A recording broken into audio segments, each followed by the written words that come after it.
شام کی تیاری ہوگی کیا؟ ہاں جی شام کی تیاری ہوگی. بہت کچھ بن رہے ہیں تو. یاسف آپ کو یہ تو یاد ہے نا کہ آج شام کو ہمارے گھر میں بائبل اسٹڈی ہے؟ بس اسی کی تیاری کری تھی اور کھانا تیار کری ہوں, بس تقریباً بن ہی گیا ہے. تو کیا کیا بن رہا ہے؟ بہت سارا کچھ. کتنے بجے کا ٹائم دیا کاشا شام کو؟ شام کو میں نے 7 بجے کا ٹائم دیا ہے, 7:30 تک ہم عبادت شروع کر دیں گے. اور آپ کو میں نے دکھانا تھا الیاسف کہ میں نے کھانے کے ساتھ ساتھ یہ رفاقت کی فہرست بھی بنائی ہے. اچھا. ہم کھانے میں رفاقت رکھیں گے, گیت گانے میں رفاقت رکھیں گے, اور اس کے بعد ہم کلام میں سے سنیں گے جو کہ آپ ہمیں سکھائیں گے, اور اس کے بعد ہم روحانی توڑوں کی پہچان کے متعلق بات کریں گے. ضرور. اور کاشفہ یہ ساری باتیں جو ہیں ابتدائی کلیسیا جب وہ رفاقت میں آتے تھے تب بھی یہ کیا کرتے تھے. الیاسف واقعی میں یہ بڑا اچھا موضوع ہے, اور میں سوچ رہی تھی کہ کیوں نہ ہم اس کے بارے میں بھی بات کریں کہ ابتدائی کلیسیا کیا ہے اور اس کا وجود اور اس کے مقصد کے بارے میں بھی ہم ضرور شام کو بات کریں. ہاں بالکل, ہم وقت نکال سکتے ہیں کہ اس بارے میں بات کریں. اور جب ہم اپنی بات کا آغاز کریں گے تو میرے خیال چند چیزیں ہمیں ضرور شام کو ہمیں اپنی ٹیم کو یا اپنے دوستوں کو جو ہے وہ سکھانے کی ضرورت ہے. اور وہ یہ ہے کہ ابتدائی کلیسیا کہ جب ہم بارے میں بات کریں گے جو وہ چیزیں اپنی زندگی میں اور اپنی رفاقت میں اپنایا کرتی تھیں, اس سے پہلے یہ جاننے کی ضرورت ہے کہ کلیسیا ہے کیا. کاشفہ کلیسیا جو ہے وہ ایک ایمانداروں کی جماعت ہے جو مل کر اکٹھے عبادت کرتی ہے, خداوند کے نام کو جلال دیتی ہے اور اپنی زندگی سے خداوند کو ظاہر کرتی ہے. کلیسیا کو ہم نے خود قائم نہیں کیا, بلکہ کلیسیا جو ہے وہ خداوند کے الہی منصوبے کے مطابق قائم ہوئی ہے اور خداوند کی خواہش کے مطابق قائم ہوئی ہے. اور خداوند کا اس کلیسیائی جماعت کو قائم کرنے کا مقصد یہ تھا کہ ایسی جماعت کو وہ اکٹھا کرے جو اسے پیار کرنے والی ہو, اس کی فرما برداری میں زندگی گزارنے والی ہو, اور اس جماعت کے وسیلے سے خداوند کے نام کو جلال ملے. بالکل. اور الیاسف میں سمجھتی ہوں کہ کلیسیا کو قائم کرنے کا خدا کا یہ مقصد تھا کہ وہ اس بڑے منصوبے کو اس کے وسیلہ سے پورا کرے جس کے لیے اس نے کلیسیا کو بنایا تھا. اور ایک وجہ اور جو میں سوچتی ہوں کہ کلیسیا کے وجود میں آنے کا کہ دنیا پر جو ہے وہ خدا کی سچائی کو ظاہر کرے, اور ساتھ ہی ساتھ جو ہے وہ خداوند کی عبادت کرے اور اپنی زندگی کو پاکیزگی میں گزارے اور پاکیزگی میں بڑھتی جائے, اور اسی کے ساتھ ساتھ محبت سے خدمت بھی کرے. اور کاشف ہم دیکھتے ہیں کہ نئے عہد نامے میں کلیسیا کو خداوند یسوع مسیح کی دلہن کہا گیا. بالکل. اور اگر ہم اعمال اس کا 4 باب اس کی 32ویں آیت پڑھیں اور یوحنا کی انجیل اس کا 17واں باب اور اس کی 21ویں آیت پڑھیں تو اس کے مطابق ہم دیکھتے ہیں کہ خدا کی خواہش کلیسیا کے لیے ہے کہ کلیسیا میں یکجہتی ہو. اور پھر ہم دیکھتے ہیں کہ خداوند کا یہ بھی منصوبہ ہے اور خداوند کا یہ بھی مقصد ہے کہ کلیسیا جو ہے وہ خداوند یسوع مسیح کے نام کے وسیلے سے جو ہے پاک ٹھہرے اور پاکیزگی میں اپنی زندگی گزارے. الیاسف اس کے حوالے سے کوئی حوالہ جات بھی ہیں کلام مقدس میں جو اس بات کو بتاتے ہیں؟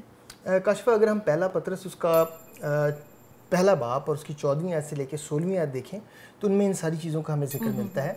اور اگر ہم یہ جاننا چاہیں کہ ابتدائی کلیسیا کی رفاقت جو تھی وہ کیسی تھی, اس کے بارے میں بھی یہ حوالہ جو ہمیں بتاتا ہے. اگر ہم دیکھیں کہ ابتدائی کلیسیا جو ہے وہ سبت کے دن جو ہے وہ رفاقت رکھا کرتی تھی, سبت کے دن جو ہے وہ ملا کرتی تھی, اور اس کا حوالہ جو ہے وہ اعمال اس کا 20واں باب اور اس کی 17ویں آیت میں ملتا ہے, اور ساتھ ہی پہلا کرنتھیوں 16واں باب اور اس کی پہلی 2 آیات میں اس بات کا ہمیں ذکر ملتا ہے کہ جہاں کلیسیا جو ہے وہ ابتدائی کلیسیا رفاقت میں ملا کرتی تھی اور پھر خداوند کے کلام کو جو ہے وہ مل کر سیکھا کرتی تھی. اس کا حوالہ جو ہے ہمیں اعمال اس کا 11واں باب اور اس کی 25ویں سے لے کر 27ویں آیت میں ملتا ہے. اور پھر ہم دیکھتے ہیں کہ کلیسیا جب رفاقت میں اکٹھا ہوا کرتی تھی تو وہ روٹی توڑنے میں بھی شامل تھی, جو کہ خداوند یسوع مسیح کا ان کو حکم دیا گیا تھا, جس کا ہمیں ذکر پہلا کرنتھیوں اس کا 11واں باب اور اس کی 17ویں آیت سے لے کر 33ویں آیت میں ملتا ہے.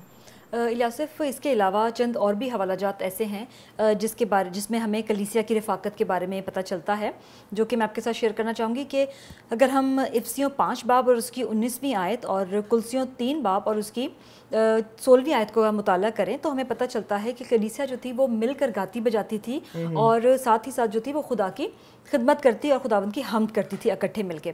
اور اگر ہم رسولوں کے اعمال کا مطالعہ کریں اور اس کے مطابق ہم دیکھتے ہیں کہ وہ دعا کرنے میں وقت گزارا کرتے تھے اور دل کھول کے خداوند کے لیے دیا کرتے تھے. اور اسی کے ساتھ رومیو 12 باب اور اس کی 4 اور 5ویں آیت اور پہلا کرنتھیوں 12 باب اس کی 24ویں سے 26ویں آیت کا اگر ہم مطالعہ کریں تو ہمیں پتہ چلتا ہے کہ وہ اپنے روحانی توڑوں کو استعمال کرتے تھے اور خداوند کی خدمت اور اس کے جلال کے لیے ان کو استعمال کرتے تھے. اور کاشف جب کلیسیا رفاقت میں اکٹھے ہوتے تھے اس کے علاوہ ہم دیکھتے ہیں کہ وہ دوسروں کی مدد کرنے میں بڑھ چڑھ کر حصہ لیتے تھے، اور اگر کوئی تکلیف میں ہوتا تھا، کوئی پریشانی میں ہوتا تھا، تو ہم دیکھتے ہیں کہ وہ کلیسائی طور پر ان کی مدد کرتے تھے، اور اگر کوئی مشکل میں ہوتا تھا تو ان کے لیے وہ اپنے آپ کو پیش کرتے تھے، ان کی ہر طور سے جس طرح سے بھی وہ مدد کر سکیں، چاہے دنیاوی طور پر یا چاہے پیسوں کے حوالے سے یا مالی طور پر، وہ ان کی مدد کرتے تھے۔ اور اس کا ذکر ہمیں اعمال اس کا دوسرا باب، اس کی دوسرے باب میں، اس کے چوتھے باب میں اور اس کے چھٹے باب میں ہمیں اس کا ذکر ملتا ہے۔ اور پھر ہم دیکھتے ہیں کہ جب کلیسیا رفاقت میں اکٹھی ہوا کرتی تھی تو وہ ایک جماعت کے طور پر خداوند کے کلام کو سیکھا کرتی تھی، سمجھا کرتی تھی، اور صرف یہی نہیں بلکہ خداوند یسوع مسیح کو دوسروں کو متعارف کروانے کا جو ہے وہ بوجھ بھی رکھتی تھیں۔ اور ہم دیکھتے ہیں کہ کلیسیائی طور پر یہ مل کر خداوند کی خدمت کیا کرتے تھے، اور جہاں جہاں خداوند یسوع مسیح کی پہچان اور خداوند یسوع مسیح کے پیغام کو لے جا سکتے تھے وہاں یہ لے کے جاتے تھے۔ اور میں سمجھتی ہوں الیاسف کہ ابتدائی کلیسیا جو ہے وہ ہماری آج کی کلیسیا کے لیے ایک بڑا ہی خوبصورت ماڈل ہے اور ایک بہترین نمونہ بھی ہے۔ بالکل۔ اور کاشفہ یہاں ہم دیکھتے ہیں کہ جو ابتدائی کلیسیا ہمارے سامنے ایک نمونے کے طور پر موجود ہے، اس سے ہم اپنی کلیسیا کا جائزہ لے سکتے ہیں اور دیکھ سکتے ہیں کہ کیا ہماری کلیسیا میں بھی وہی چیزیں جو ہیں ہم اپنا رہے ہیں یا نہیں، یعنی کہ رفاقت رکھنا، دوسروں کی مدد کرنا، کلام کو مل کر سیکھنا، روٹی توڑنا۔ اور اگر یہ چیزیں جو ہیں ہماری کلیسیا میں موجود نہیں ہیں تو میں سمجھتا ہوں کہ ہماری کلیسیا روحانی طور پر ترقی نہیں کر سکتی، اور نہ ہی ہماری ایک بیدار کلیسیا جو ہے وہ قائم ہو سکتی ہے۔ اس لیے ان ساری باتوں کو اپنے سامنے رکھتے ہوئے، اس ماڈل کو، اس نمونے کو ابتدائی کلیسیا کے سامنے رکھتے ہوئے ہم ایک ایسی کلیسیا کو قائم کر سکتے ہیں جو کہ خدا کی پسندیدہ ہو اور خدا کے نام کو جلال دے سکے۔ الیاسف، میرا خیال ہے کہ کلیسیا رفاقت کا یہ جو موضوع ہم نے آج کی عبادت کے لیے اور شام کی بائبل اسٹڈی کے لیے چنا ہے، میرا خیال ہے کہ اس سے ہم سب کو بہت برکت ملے گی، اور میں چاہتی ہوں کہ جو کچھ بھی ہم نے ابھی بات چیت کی ہے اور سیکھا ہے اس کا خلاصہ کروں۔ ضرور۔ کلیسیا ایمانداروں کی جماعت ہے جو مل کر خدا کی عبادت کرتی ہے، اس کی فرما برداری میں اپنی زندگی گزارتی ہے اور اس کے جلال کے لیے اپنی زندگیوں کو پیش کرتی ہے۔ کلیسیا کو قائم کرنا خدا کا الہی منصوبہ تھا۔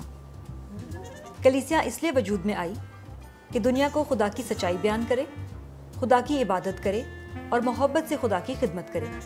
کلام مقدس میں کلیسیا کو مسیح کی دلہن سے تشبیہ دی ہے۔ کلام مقدس کے مطابق ابتدائی کلیسیا دعا میں وقت گزارتی، مل کر خداوند کی تمجید کرتی اور دل کھول کر خداوند کے لیے دیا کرتی تھی۔ اوہ کاشفہ، مجھے تو بہت بھوک لگ رہی ہے، میرا خیال میں تو صرف شام کے لیے ہے۔